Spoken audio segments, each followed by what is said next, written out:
In 1976, our special guest swept the ACM Awards, winning Album, Single, Song of the Year, Male Vocalist, and Entertainer of the Year. He's racked up 39 top 10 hits and 17 number ones. His famous nightclub in Texas held the world's record as being the world's largest honky-tonk and was the centerpiece for the smash movie The Urban Cowboy, making Gilley's a household name. It's my honor to welcome the one and only Mickey Gilley to My Kind of Country. Mickey, how are you today? Hey, I'm doing good, and it's a pleasure and honor to be on your show. Thanks for having me on. Well, it's my honor. I've been trying to get you on for a while. I had Johnny Lee on a few weeks ago, and he says, I'm going to call Gilley and tell him he needs to be on your show. Yeah, we worked together from the 60s up until we had the film The Urban Cowboy, and, of course, Johnny Lee had the hottest song in the film, Looking for Love, and I had Stand By Me, but we had a great time traveling around the country together. Boy, I guess so. Well, and you are still touring all over the country. You've got all sorts of shows all over the United States and Branson, and you were in Canada recently. And are you still enjoying getting out there and touring and performing as much as you used to? Well, for the fact is that I came to Branson. This is my 26th year to be in Branson, Missouri.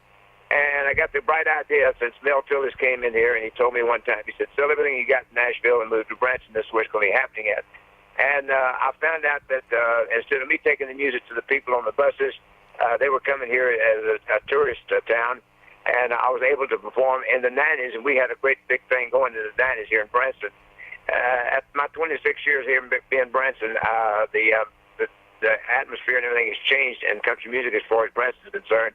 So I decided I'd take the music back to the people, and it's been very rewarding for me. I'm having a great time in my life. I'm almost 80 years old, but I'm still enjoying performing, and it's been a great ride for me.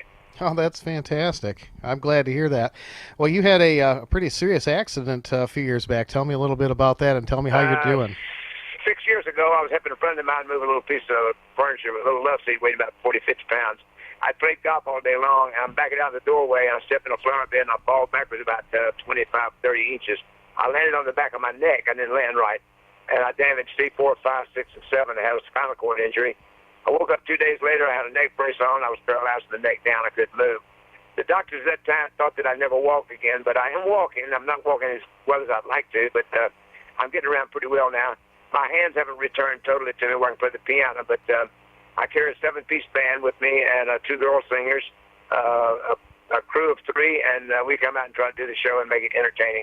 I'm doing what I call a musical journey with Mickey Gilley, and it takes them from the 50s when I started all the way into the present time. Oh, that's fantastic. Was it strange for you the first time you went on stage and not playing the piano? Was it kind of an odd feeling for you? Well, to be honest with you, back when I hired this particular guy in my group there in the theater, he played steel guitar and he played the fiddle, and he was a comedian, and I would do stand-up numbers where we would do little skits and things back and forth. So I learned a little bit more about performing in front of the stage with a microphone in my hand instead of the piano. And I used the piano sort of, as a centerpiece of my performance. But now that I don't have the fact that my hand's not working well enough, the old boy that played the keyboard in the group, he learned all my piano licks. So we try to make the music sound as close to the recordings as they've heard on the air. And that's my goal in life, is to try to do the music and tell them the story behind the music and how it happened, And a lot of people don't realize, but my first chart record in 1959, and I tell them this to end the show, I said, you probably don't know this, but in 1959, I had my first chart record in the Houston area, and the guy that played the bass guitar on it was Kenny Rogers. Is that right? You hear the crowd go, ooh, But, I've had some very interesting things that's happened to me in my career. Of course, I grew up with Jerry Lewis and Reverend Swagger, and, it's a phenomenal when you think about the fact is that we all 3 came out of a little small town called Fairdale, Louisiana, and we all 3 made an impact in music. When you look at, Jerry Lee was in the Rock and Roll Hall of Fame. Reverend Jimmy Swagger, he was a big gospel music singer for many, many years, on top of the charts and everything with his music. And then 17 years later, I hit with Room Full of Roses. That's right. That's a lot of talent in one family.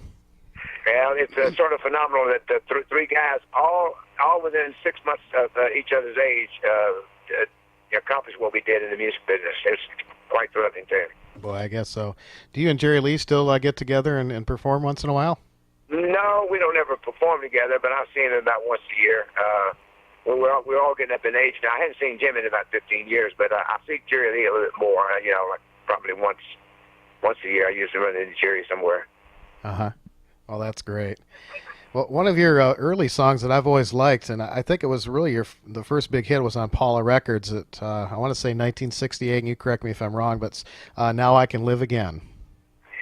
Yeah, that was an old song that we did back then. I was trying to have hits, and I think it made the charts. I don't think it went very well, but it was a decent song and decent recording. I know that Charlie Pride cut it. I thought it was a good song at the time when we made it back in that era, but I didn't have really any big success until Roomful of Roses hit. Well, how did that song come along? How did that fall in your lap? Well, I grew up singing that song with Reverend Swigert and Jerry Lewis. That's an old George Morgan tune that came out in the late 40s, early 50s, and it was written by Tim Spencer, one of the Sons of the Pioneers. And I had played the song, and Jerry Lee had never overlooked that particular tune, never had recorded it. And I recorded it for the B-side of She Called Me Baby All Night Long. I went in the studio because the lady had the jukebox in Gilley's. She heard me do She Called Me Baby on TV, and she called me over and she said, "Today on TV you did my favorite song," and I found out what it was. It was She Called Me Baby All Night Long. And I told her that was a Harlan Howard tune. She said, "I know, I'm in the jukebox business. Do me a favor, record that song for me, and I'll put it on the 300 jukeboxes we got spread out through Pasadena and Houston." And I told her, I said, "Well, ma'am, I hadn't made a record now in about 3 years, I said, the club's doing good, the television show's doing good, and it don't really do me any good to make recordings, She said, "Just do the one record for me. I'll put it on all 300 jukeboxes. It'll be publicity for you in the club here." And so I reluctantly went in the studio to record She Called Me Baby. And I turned to the band. That's the band said, "All right, we need a song for the flip side of the record, because this one is on 45 RPMs. And he said, "You got another song?" And I thought a minute, and I said, "Yeah, let's do the old song, Roomful of Roses." So the band wrote a chart on it. I played it for them at the piano, and they wrote a chart on it. It was simple enough, let's do it. And I got about 35 or 40 seconds into the song, and I stopped, and the bass guitar player said, "What you quit for?" And I said, "I don't want to do this tune. It's going to sound too much like my cousin Jerry Lee." And he said, "Who cares? Nobody's ever going to hear it."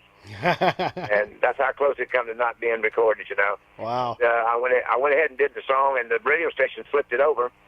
And instead of playing She Called Me Baby, I started playing Roomful of Roses, and it shot right straight to the top of the charts. I'll be darned. Isn't that something? You just never know.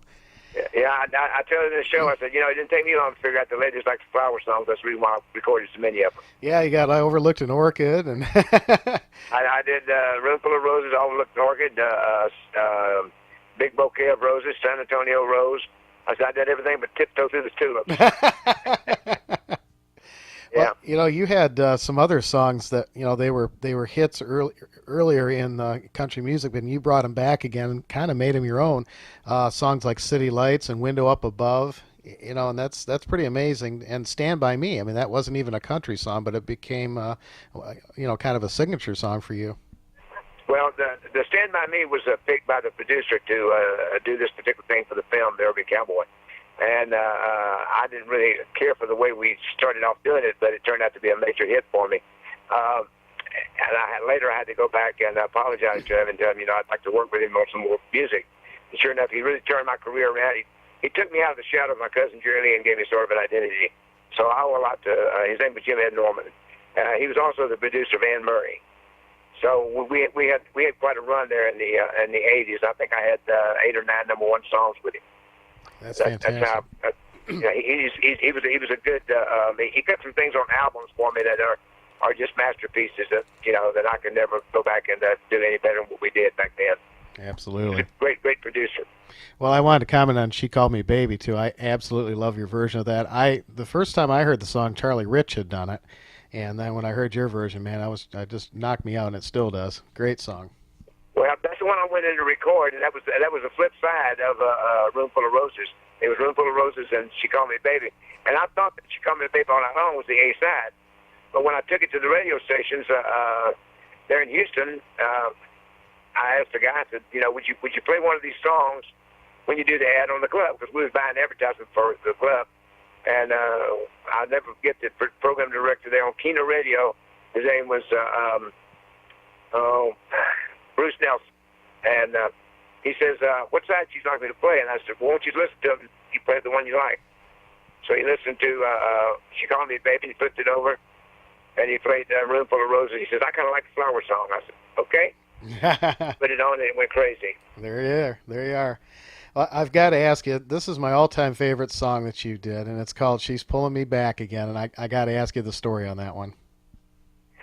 I tell the story in the show. You know, after I had 4 number 1 songs, I said I'm sitting at the Hall of Fame, Fame in Nashville, and I said there was this writer walks in. I tell the story. You know, I said the writer walks in, and I walk over to him and I said, hey, I said, you know, I've had 4 number 1 songs with remakes of old tunes that's been out before, and the country music fans accept me into the music industry. Why can't I get any original material to record? And I said, and he looks me straight in the face and he says, you know what? If you put partying so much over here at the Hall of Fame Motor Inn and come by our office, but you can listen to some of this music we're writing, and you could pick one. I said, and so I did. And that's what I do. She's pulling me back again. I love that song. That is my favorite song of yours. Just, man, every time I hear that, just the opening, you know, the opening bars of it, I love that song. Always have. Well, tell me a little bit about Charlie McClain. You guys had a number 1 duet called Paradise Tonight. I met her out on the stage at a club out in California. We were doing a little cameo appearance, me and Johnny Lee, on the TV show called Chips, which was Eric Estrada's film company, and we're doing Chips.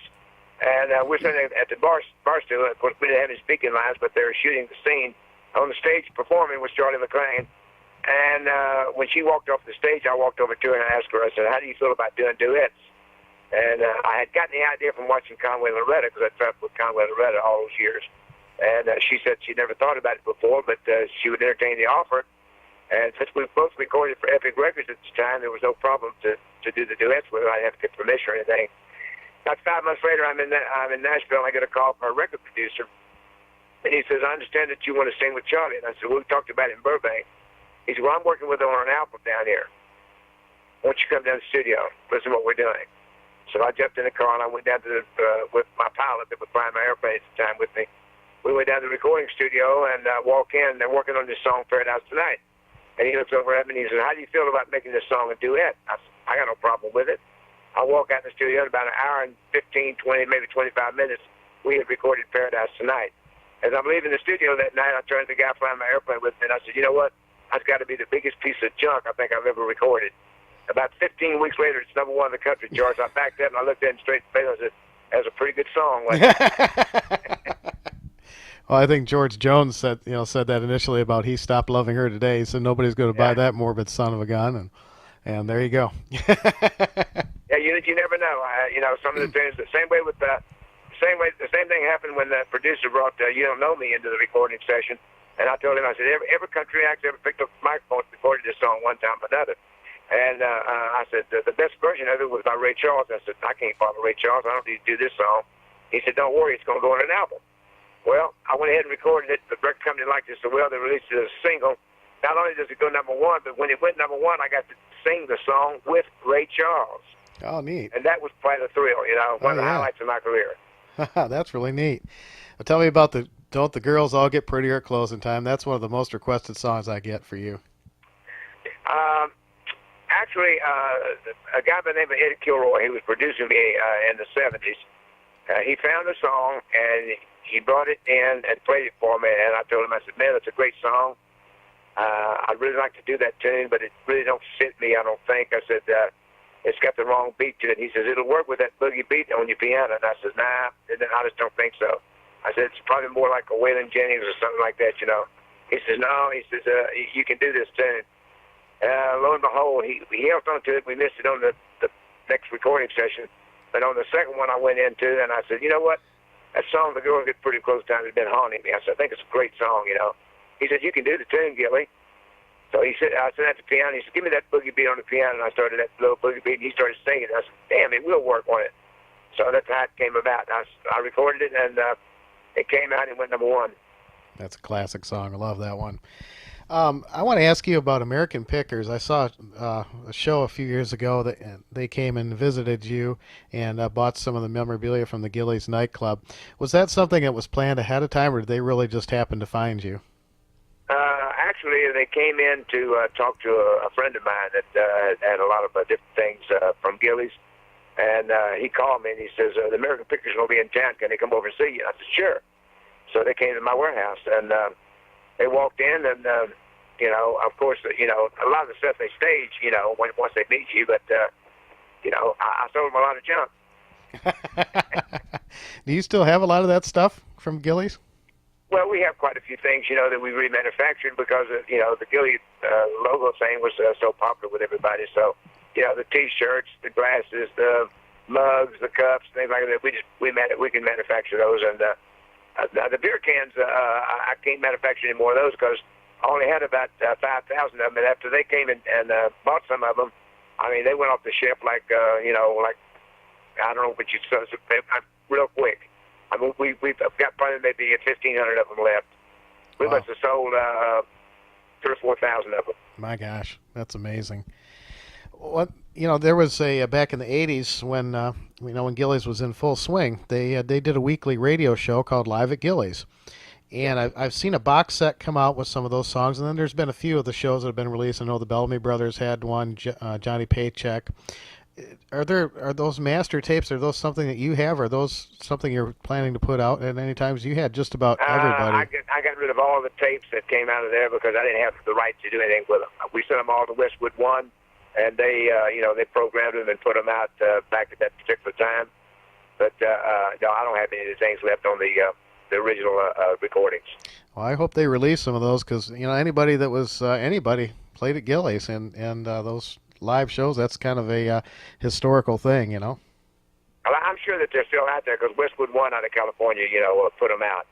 And but all the recording tapes, we had 24-track tapes, but we recorded from the stage. I sold all the tapes because I had a place to store them. And I told the people that bought them, I said, I can't tell you what's on it, but I can tell you the tapes. So that's what I did, and that's how I got around it. I sold it to somebody up in the East. I don't know what they ever did with them. Wow. Well, I hope they come out. That'd be great. And now you have a Gilley's in Dallas and one in Las Vegas too, right? We have one in Dallas. We have one in Las Vegas at Treasure Island. We have one in Reno, Sparks, Nevada. 2 in Oklahoma. 1 in Pensacola, Oklahoma, and 1 in Durant, Oklahoma. Wow.